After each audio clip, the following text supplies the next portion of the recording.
मेरे YouTube channel math solution में आपका स्वागत है। यदि आपने अभी तक चैनल को सब्सक्राइब नहीं किया है तो प्लीज़ चैनल को सब्सक्राइब कर बेल आइकन का बटन जरूर प्रेस कर लें, जिससे कि गणित के किसी भी प्रश्न पर बनने वाली वीडियो अपलोड होते ही नोटिफिकेशन के द्वारा आप तक शीघ्र पहुँच जाए। प्रश्नावली 9.3 में प्रश्न संख्या 9 है। समांतर चतुर्भुज ABCD की एक भुजा AB को बिंदु P तक बढ़ाया गया है। ABCD की एक भुजा AB को बिंदु P तक बढ़ाया गया है। A से CP के समांतर खींची गई रेखा CB को आगे बढ़ाया गया तो Q पर मिलती है, और फिर समांतर चतुर्भुज PBQR को पूरा किया गया। तो PBQR भी एक समांतर चतुर्भुज दिया है।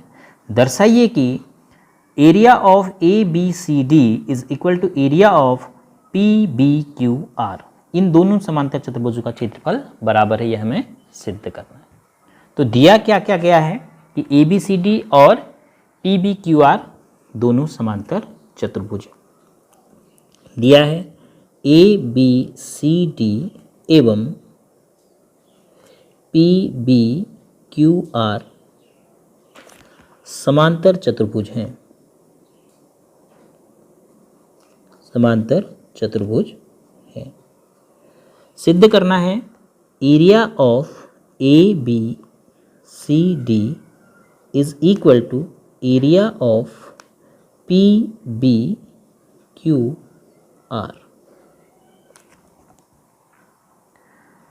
अब देखिए, हमें इसको सिद्ध करने के लिए एक छोटी सी रचना करनी होगी। हम AC को अर्थात ABCD की एक विकर्ण AC को मिला देते हैं। रचना है तो हम डॉटेड करेंगे। ऐसे ही Q और P को मिला देते हैं तो यह विकर्ण हो जाएगा PBQR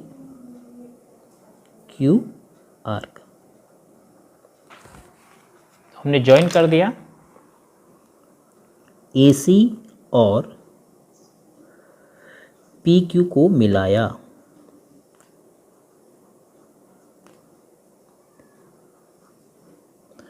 अब इनको मिलाने से देखो क्या हमें पता चलेगा। AQ आधार देखिए, ACQ एक त्रिभुज, APQ दूसरा त्रिभुज। देखो दोनों त्रिभुज ACQ और APQ समान आधार AQ और दो समांतर रेखाओं के बीच है, क्योंकि A से CP के समांतर खींचा गया है यह रेखाखंड AQ। तो CP और AQ समांतर हैं, AQ समान आधार है, इसी पर दो त्रिभुज बन रहे हैं ACQ, APQ। तो इन दो त्रिभुजों का क्षेत्रफल बराबर होगा, और इन दोनों त्रिभुजों के क्षेत्रफल में से अगर हम इसको माइनस कर देंगे तो देखिए, इसको दोनों में से हटा देंगे तो हमें ये जो त्रिभुज बनेगा ABC और PBQ, इन दोनों का क्षेत्रफल बराबर मिल जाएगा, क्योंकि यह क्षेत्रफल APQ में भी है, ACQ में भी है। तो दोनों में से हम घटाएंगे इसको तो यह क्षेत्रफल इसके बराबर हो जाएगा। और यह क्षेत्रफल किसका है? ABC त्रिभुज का, जो कि समांतर चतुर्भुज का आधा है। क्यों?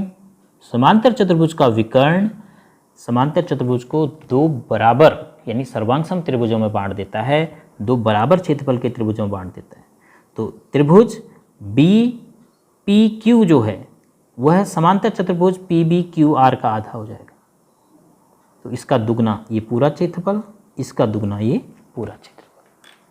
तो इस प्रकार समझते हुए हम इसको करेंगे।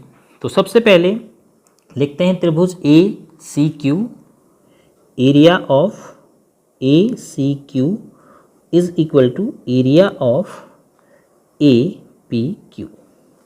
क्यों लिखा? क्योंकि दो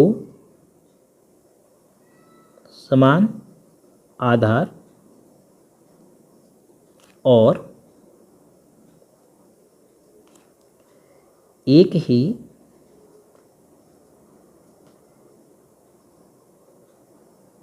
समांतर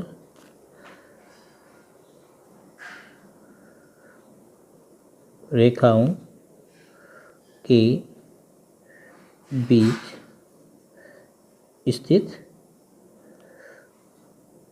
दो समान आधार और एक ही समांतर रेखाओं के बीच स्थित त्रिभुज हैं, इनके क्षेत्रफल बराबर होते हैं। अब दोनों में से माना ए बी क्यू का क्षेत्रफल घटा दें, मतलब area of A C Q में से area of A B Q घटा दिया जाए और दाएं पक्ष में भी area of A P Q में से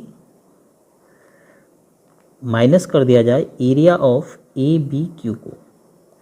अब देखो ये समान चीज़ है, area of A B Q, area of A B Q हमने दोनों पक्षों में से घटा दी।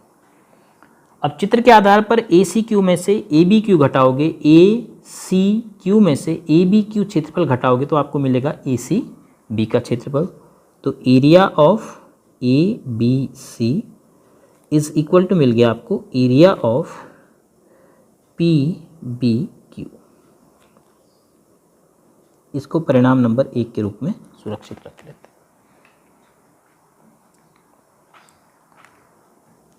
अब त्रिभुज ए बी सी जो है समांतर चतुर्भुज ए बी सी डी का आधा है। त्रिभुज ए बी सी का क्षेत्रफल समांतर चतुर्भुज ए बी सी डी के क्षेत्रफल का आधा है। क्यों?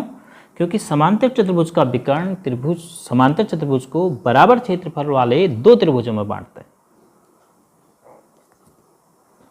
तो हम कैसे अब इसको आगे बढ़ाएंगे? हम माना इसको दोनों से गुणा कर देते हैं, तो 2 से समीकरण को गुणा करने पर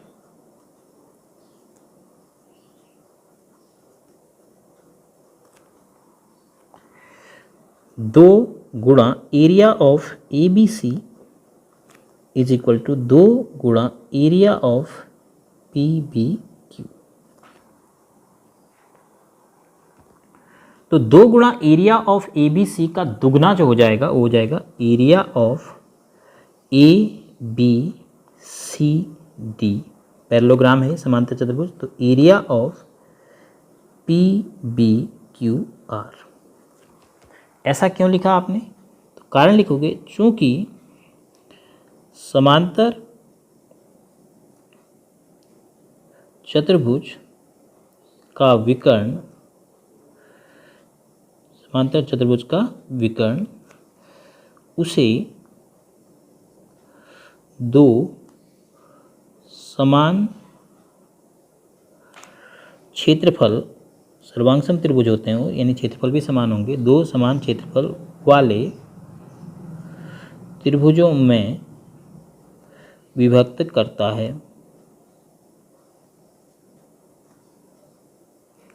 और A B C D P B Q R क्या है? समांतर चतुर्भुज है।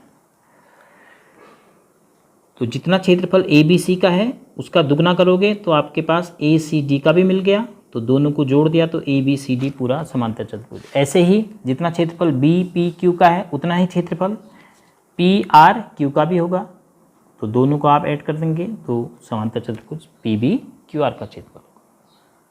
इति सिद्ध। तो इस प्रकार से हम सिद्ध करेंगे। अब इसमें बहुत सारी चीज़ें आपको ध्यान में रखनी थी। सबसे पहली बात जो आप पढ़ रहे हैं इस अध्याय में, दो समान आधार और एक ही समांतर रेखाओं के बीच स्थित त्रिभुजों के क्षेत्रफल बराबर होते हैं। उसके बाद आपने सामान्य रूप से देखा कि अगर हम इन दोनों क्षेत्रफलों में से इसको घटा देते हैं तो हमें इसका क्षेत्रफल इसके बराबर मिल रहा है।